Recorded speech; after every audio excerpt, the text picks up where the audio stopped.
Hello बच्चों, कैसे आप सभी? बहुत बढ़िया होंगे। चलिए, आप सबका पुनः एक बार स्वागत है आपके अपने channel chemistry clinic the learning site में। हम लोग एमओटी कर रहे हैं, यानी मॉलिक्यूलर ऑर्बिटल्स थ्योरी। अगर आप पिछले वीडियो को नहीं देखे हैं तो उसे देखें, और अभी तक आप मेरे चैनल को सब्सक्राइब नहीं किए हैं तो चैनल को सब्सक्राइब करें, वीडियो को लाइक करें, कमेंट करें, दोस्तों के साथ शेयर करें। तो हमारा जो टॉपिक चल रहा है वो चल रहा है क्या? आणविक कक्षक सिद्धांत, बोले तो मॉलिक्यूलर ऑर्बिटल्स थ्योरी, जिसको हम लोग शॉर्ट में एमओ थ्योरी कहते हैं। तो उसमें कुछ क्वेश्चंस हम किए थे कि एमओ थ्योरी कैसे बनाया जाता है। एटॉमिक और बाइटल तो आसान होता है, थोड़ा सा एमओ जो होता है वो थोड़ा डिफ़िकल्ट होता है। उसके लिए हम काम किए हुए हैं पिछले वीडियो में। अगर आप वो नहीं देखे हैं तो डिस्क्रिप्शन में उसका लिंक है, आप जाकर पहले उस वीडियो को देख लें, उसके बाद यहाँ से क्लास को कंटिन्यू करें। ठीक है, चलिए ऐसा करते हैं कि भाग गया।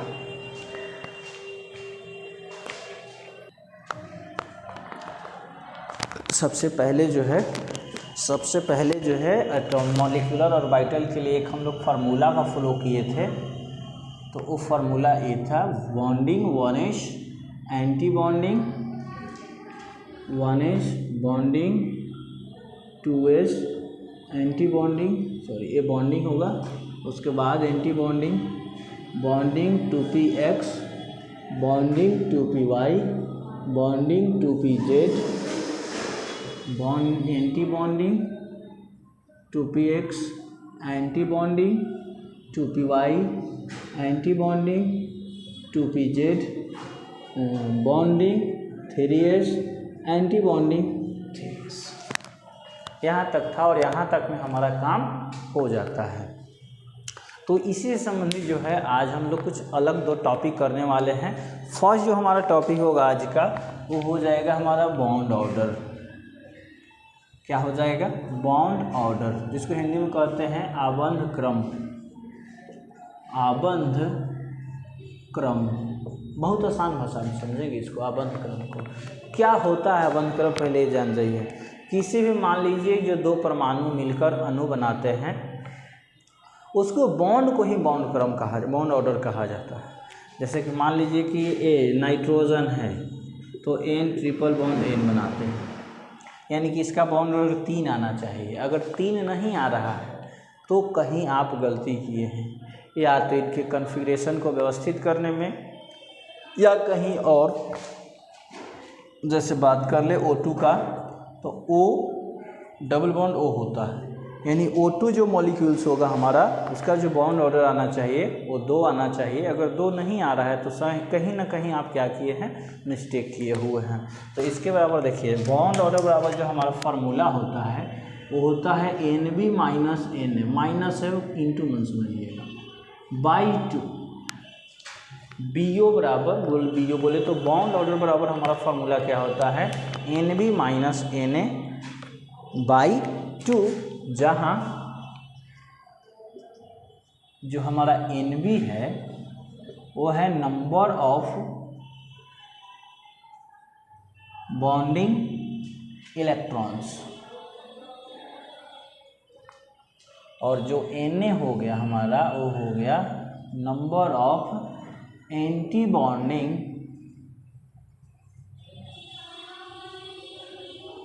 इलेक्ट्रॉन्स। Nb हमारा नंबर ऑफ बॉन्डिंग इलेक्ट्रॉन्स है, और Na जो हमारा हो गया वो क्या हो गया? Number of anti bonding electrons. इधर जान जाइए कि जो बॉन्डिंग होता है, बॉन्डिंग को केवल सिग्मा और स्टार से रिप्रेजेंट किया जाता है, यानी केवल सिग्मा और पाई से, स्टार नहीं, पाई। यानी बॉन्डिंग को हम सिग्मा और पाई से सिंपल सूचित करते हैं, जबकि जो एंटी बॉन्डिंग होता है, एंटी बॉन्डिंग को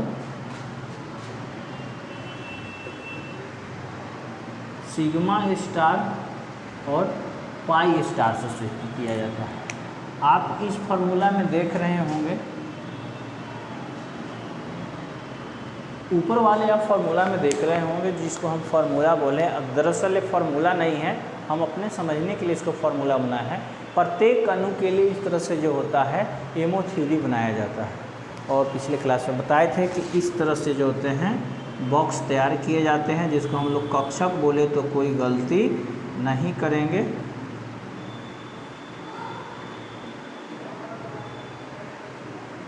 आज मौसम हो, देखिए इधर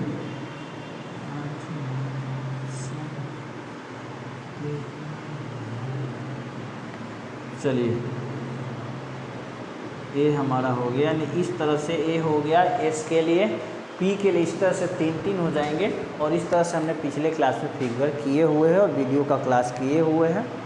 तो एमओ के लिए ये जो होता है, इसको हम अभी फार्मूला मान लिए, उस फार्मूला में आप ध्यान दोगे तो कहीं देखो स्टार नहीं है तो कहीं स्टार है, कहीं स्टार नहीं है तो कहीं स्टार है, कहीं स्टार नहीं है तो कहीं स्टार है। तो वही विथआउट स्टार बॉन्डिंग, और जिस पर स्टार है वो हमारा क्या हो जाएगा, एंटी बॉन्डिंग। ठीक है, तो चलिए प्रश्न को करते हैं और इसको हटाते हैं। क्वेश्चन है हमारा जो फर्स्ट है उसी को चेक कर लेते हैं कि N2 में बॉन्ड ऑर्डर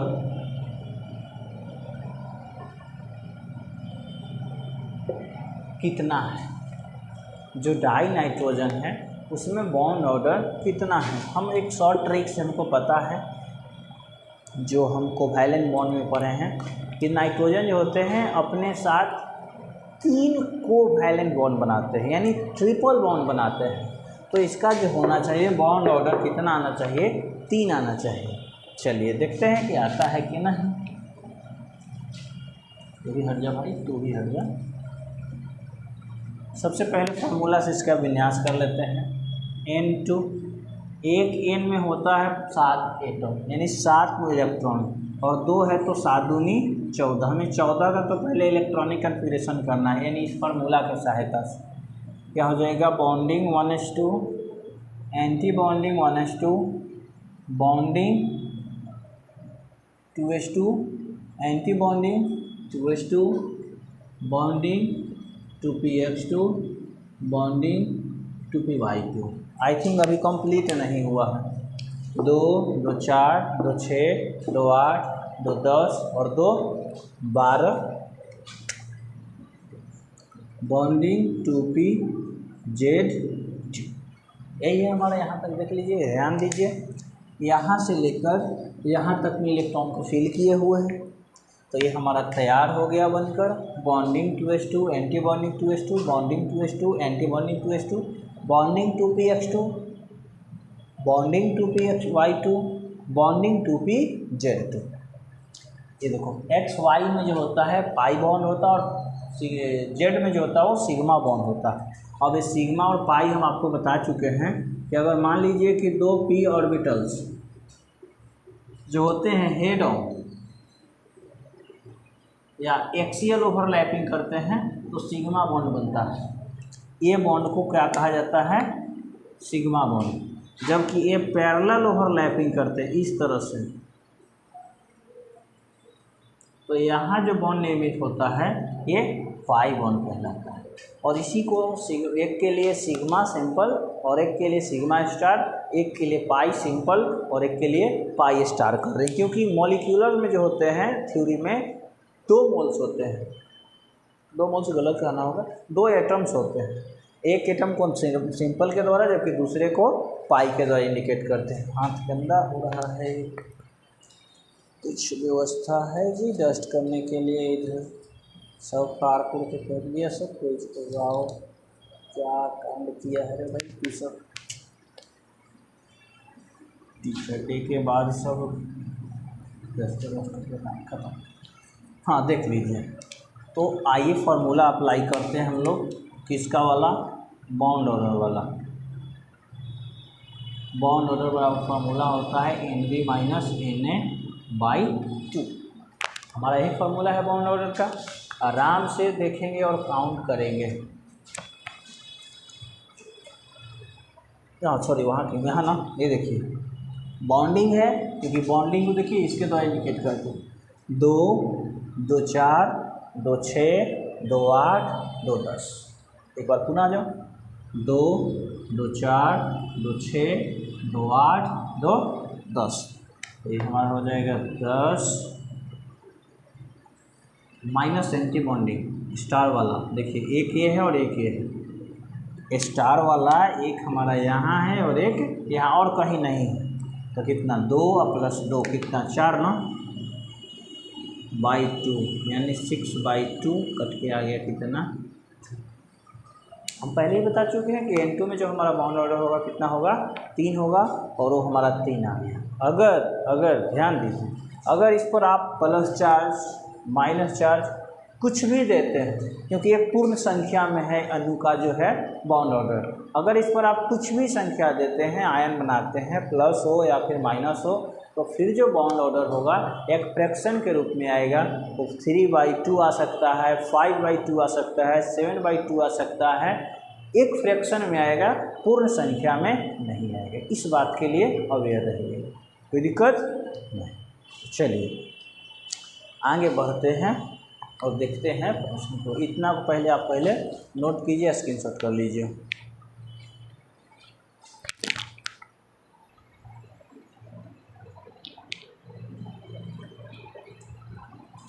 चलिए तो हमारा फार्मूला को शॉर्ट में कर लेते हैं, इसको क्या कहते हैं BO, शॉर्ट में क्या कहेंगे तो BO बराबर फार्मूला का था NB minus Na/2।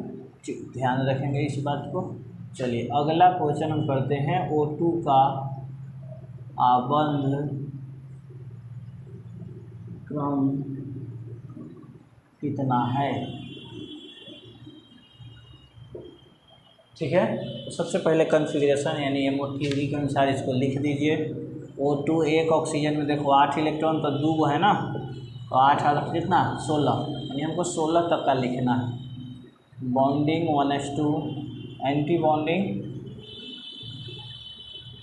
1s2, bonding 2s2, anti bonding 2s2, bonding 2px2, bonding 2py2, bonding 2pz2। यहाँ तक अभी हम लोग लिखे थे 14 पूरा था सब। कितना पूरा था 14, गिन लीजिए 2 2 4 2 6 2 8 2 10 2 12 2 14। तो अब 16 आ जाइए यहाँ, star 2px1, anti bonding 2py1। क्योंकि आपको पिछले क्लास में बता चुके हैं, अगर आप नहीं देखे हैं उस वीडियो को तो बात समझ जाइए। इस वाले में और इस वाले में दोनों का जो ऊर्जा है लगभग समान है। बीच में आप देख रहे होंगे बराबर का साइन दिया होगा। तो यदि अगर 2 इलेक्ट्रॉन बचता है तो दोनों को 1-1 इलेक्ट्रॉन देंगे। 4 इलेक्ट्रॉन है तब तो कोई समस्या ही नहीं है, दोनों को 2-2 दे देंगे। लेकिन अगर 3 इलेक्ट्रॉन शेष बचे तो एक को 2 इलेक्ट्रॉन और एक को 1 इलेक्ट्रॉन, 2 फर्स्ट वाले को 1 लास्ट वाले को, इस तरह से अरेंजमेंट करना। तो ये हमने कर लिया अरेंजमेंट। अब निकाल दीजिए बॉन्ड ऑर्डर, जिसको BO कहेंगे शॉर्ट में। BO बराबर हमारा फार्मूला होता है NB माइनस Na/2। यहाँ देखिए लिखे हुए हैं, NB की संख्या कैलकुलेट कर लीजिए। 2 2 4 2 6 2 8 2 10, 10 वहाँ भी था 10 यहाँ भी है। 2 2 4 2 6 2 8 2 10, ये रहा 10। एंटी बॉन्डिंग की संख्या इस बार बढ़ गया है, यहाँ पे 2 2 2 4 उधर नहीं है, 4 1 5 5 और 1 6/2 यानी 4/2 कट गया। कितना आ गया हमारा 2। हम आपको बता चुके हैं अभी कुछ देर पहले ही कि O2 जो होता है O डबल बॉन्ड O एक दूसरे से डबल बॉन्ड के द्वारा जुड़ा रहता है। इसी कारण जो होता है इसका बॉन्ड ऑर्डर कितना होता है 2 होता है। कोई दिक्कत नहीं है। स्क्रीनशॉट चाहें तो आराम से पहले समझ लीजिए, उसके बाद आप बना सकते हैं। ना स्क्रीनशॉट करने की आवश्यकता है ना रटने की आवश्यकता है। चलिए एक प्रश्न और करते हैं, उसके बाद टॉपिक को चेंज कर देंगे। अगला क्वेश्चन है, देखिए एक प्लस माइनस वाला ले लेते हैं। B2 कभी भी अभी बोले हैं कि अगर आप आयन उत्पन्न कराते हैं तो जो आबंध ऑर्डर होगा, अगर आयन की संख्या डबल है तो कोई दिक्कत नहीं, क्योंकि 2 इलेक्ट्रॉन घट सकता है या फिर बढ़ सकता है। अगर -2 है तो 2 जुटेगा, फ्रैक्शन नहीं आएगा। की जगह अगर +2 है तो 2 घटेगा, वो भी फ्रैक्शन में नहीं आएगा। लेकिन अगर आप -1 कर रहे हैं या +1 कर रहे हैं तो वो चीज़ें फ्रैक्शन में आएगी, क्योंकि ऑलरेडी जो है मॉलिक्यूल जो है एक सम संख्या में होगा। क्योंकि किसी की संख्या का 2 गुना, अगर 7 है तो 14, 8 है तो 16, 5 है तो 10, मान लो 9 है तो 18।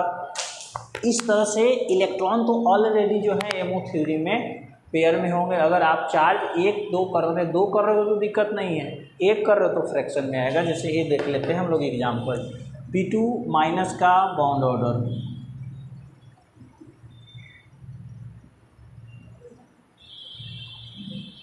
है, चेक कर लेते हैं। 4 ऑप्शन दे देगा। सबसे पहले इसका जो है आप कर लीजिए कॉन्फ़िगरेशन। देखिए बोरॉन का परमाणु संख्या 5 है, 2 है तो 5 5 10 है, वो माइनस चार्ज यानी वो ग्रहण किया, यानी कितना 11। कितना हो गया 11 का बना दीजिए। बॉन्डिंग B2 नेगेटिव हमारा क्या हो जाएगा, bonding 1:2, anti bonding 1:2, bonding 2:2, anti bonding 2:2, bonding 2px2। गिन लीजिए सर, 2 2 4 2 6 2 8 2 10, क्योंकि यहाँ ज़्यादा नहीं ये वो ग्रहण किए हुए, तो 10 + 1 11 ना, यानी क्या हो जाएगा 2py1। ये हमारा हो गया। अब आप ध्यान दीजिए, जो हम निकालने के लिए यहाँ आए थे बॉन्ड ऑर्डर का फार्मूला वही क्या, NB- अरे बाबा NB - Na/2, ठीक है। तो NB है हमारा कितना, गिन लीजिए 2 2 4 2 6 1 7। क्यों, क्योंकि 1 माइनस चार्ज है, 2 माइनस चार्ज आता है, कुछ नहीं, ये भी बढ़ जाता है, पेयर ही आता है। एंटी बॉन्डिंग देख लीजिए 2 और 2 4, यानी कितना हो गया 2 ना, 7 में से 4 गया 3, यानी 2, लगभग का एक्यूरेट 1.5। क्योंकि हम पहले ही बता चुके हैं कि अगर आप अनबैलेंस चार्ज दोगे तो सम संख्या नहीं दोगे, ऐसे समझो। अगर सम संख्या में है तो कोई फ़र्क नहीं पड़ेगा, कुछ ना कुछ बॉन्ड ऑर्डर आएगा ही एक पूर्ण संख्या में। लेकिन अगर आप विषम संख्या का सहारा लेते हो तो फिर दिक्कत है, वो आपको बोर्ड बिगाड़ देगा। नोट कर लीजिए।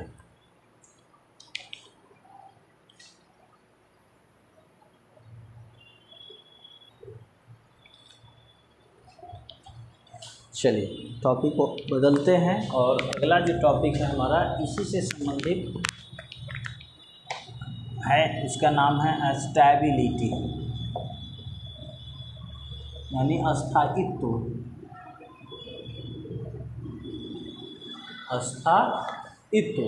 अस्थायित्व जो होता है, बात को एक लाइन में समझ जाइए कि स्टेबिलिटी जो होता है वो डायरेक्टली प्रोपोर्शनल होता है बॉन्ड ऑर्डर के। अगर सपोज कर लो कि पहले स्टेबिलिटी पढ़ते बाद में बॉन्ड ऑर्डर पढ़ते, तो यानी कि पहले हम 3 ताला बनाएंगे तब जाके नींव देंगे, है ना। चलिए ध्यान दीजिए, यानी इस बात से क्लियर हो गया कि अगर बॉन्ड ऑर्डर बढ़ेगा तो स्टेबिलिटी भी क्या होगा, बढ़ेगा। यानी कि जिसका बॉन्ड ऑर्डर ज़्यादा होगा उसका जो होगा स्टेबिलिटी ज़्यादा होगा, जिसका बॉन्ड ऑर्डर ज़्यादा होगा उसका स्टेबिलिटी क्या हो जाएगा, ज़्यादा हो जाएगा। अगर बात कर ले एक प्रश्न के सहायता से, तो हाँ एक बात और समझिए, यहाँ ये भी इसके स्टेटमेंट में ऐड कर सकते हैं कि जिसमें एंटी बॉन्डिंग इलेक्ट्रॉन की संख्या कम होगी वह ज़्यादा अस्थाई होगा। अस्थाई यानी वो ज़्यादा स्टेबल होगा, उसकी स्टेबिलिटी जो होगी ज़्यादा होगी। इससे क्लियर हो गया कि जिसका वन क्रम ज़्यादा होगा वो ज़्यादा स्थायित्व होगा। एक क्वेश्चन ले लिया जाए इस तरह से, निम्न अणुओं को एमो थ्योरी के आधार पर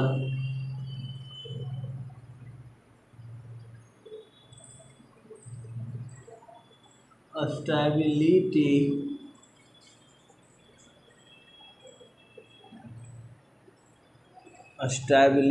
स्थायित्व के बढ़ते क्रम में व्यवस्थित करें।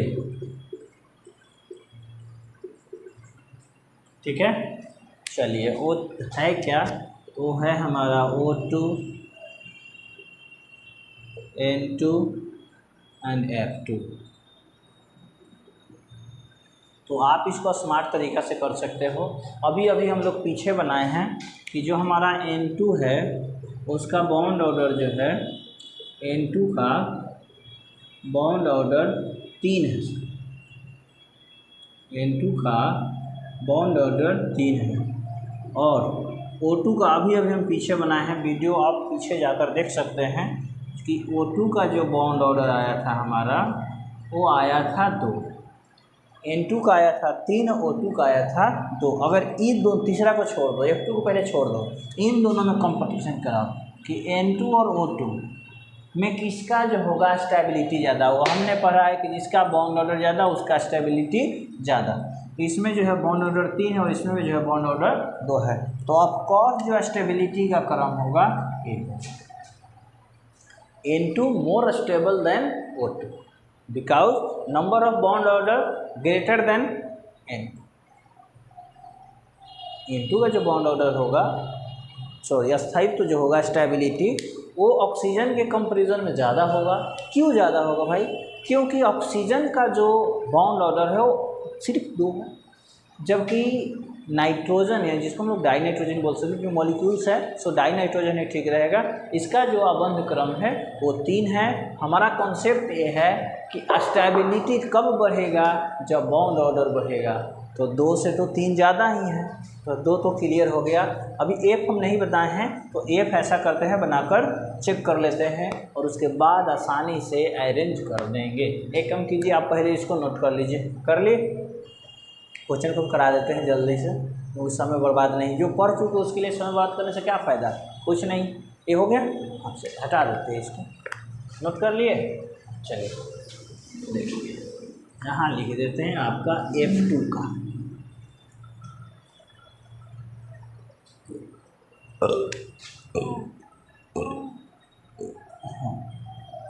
फ्लोरीन की जो एटॉमिक नंबर है फ्लोरीन की, वो है 9, यानी 9। तो 2 है, तो 9 + 9 कितना? 18 का हमको काम करना है, कर रहे हैं। देखिए सबसे पहले bonding 1s2, anti bonding 1s2, bonding 2s2, anti bonding 2s2, फिर क्या है? Bonding 2p(x2), bonding 2p(y2), bonding 2p(z2). Count कीजिए क्या हो गया? 2, 2, 4, 2, 6, 2, 8, 2, 10, 2, 12, 2, 14। चलो पीछे हैं हम, कहीं ज़्यादा चलेगा। 14, फिर bonding 2p, sorry anti bonding ना, 2p(x2), 14 2 16, एंटी बॉन्डिंग 2p(y2), 18 हो गया। देख लो, 2, 2, 4, 2, 6, 2, 8, 2, 10, 2, 12, 2, 14, 2, 16, 2, 18, 9 + 9 18। बॉन्ड ऑर्डर निकाल लो, निकल जाएगा। अभी यहाँ जगह है। बॉन्ड ऑर्डर का फार्मूला हमारा था NB - Na/2। NB का गिनो, 2, 2, 4, 2, 6, 2, 8, 2, 10। कोई दिक्कत नहीं ना? 2, 2, 4, 2, 6, 2, 8, 2, 10 माइनस एंटी बॉन्डिंग 2, 2, 4 इधर नहीं है, 4, 2, 6, 6 और 2 8।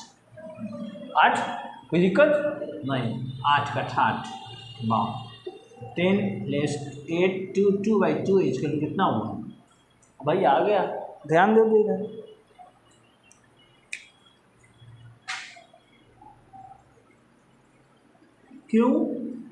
क्यों देखो क्यों सॉरी F2 लिखना गलत बात। हमने पढ़ा कि जिसकी स्टेबिलिटी कब ज़्यादा होगी, क्योंकि जिसका बॉन्ड ऑर्डर ज़्यादा होता है स्टेबिलिटी उसकी ज़्यादा होती है। अभी हम लोग पढ़े, आप खुद देख रहे हो कि फ्लोरीन में का जो है बॉन्ड ऑर्डर 1 है, ऑक्सीजन का जो है बॉन्ड ऑर्डर 2 है और नाइट्रोजन का जो है बॉन्ड ऑर्डर 3 है। तो ये व्यवस्था थोड़ा गलत क्रम में किया गया है। हमको पूछा जा रहा है बढ़ते क्रम में, हमने सजाया हुआ है घटते क्रम में। क्यों? क्योंकि हम चेक कर रहे थे। अब इसका जो आंसर होगा हम लोग ऐसे कर सकते हैं कि F2 से ज़्यादा स्टेबल होगा O2 और O2 से ज़्यादा स्टेबल कौन होगा? N2, बिकॉज F2 का जो बॉन्ड ऑर्डर है 1 है, O2 का जो बॉन्ड ऑर्डर है वो 2 है, जबकि N2 का जो बॉन्ड ऑर्डर है वो कितना है? 3 है। इसी कारण ये हो जाएगा इसका स्टेबिलिटी का क्रम। आया बात समझ में? बस देखिए आराम से, ठीक है। तो चलिए आपको हम भी 2 क्वेश्चन दे रहे हैं, आप कंपेयर करके बताइएगा कि किसका क्या ज़्यादा होगा। NO तथा CO, नाइट्रिक ऑक्साइड और कार्बन मोनोऑक्साइड को स्टेबिलिटी के क्रम में यानी बताना है कि इन दोनों में से कौन ज़्यादा स्टेबल है और क्यों। नाइट्रिक ऑक्साइड और कार्बन मोनोऑक्साइड में से कौन ज़्यादा स्टेबल है और क्यों। तो बस आज के लिए इतना ही। अब पुनः कहना अच्छा बात नहीं है, सो आप कर दीजिएगा और मन लगाकर पढ़िए, एकदम फोड़ देना। धन्यवाद।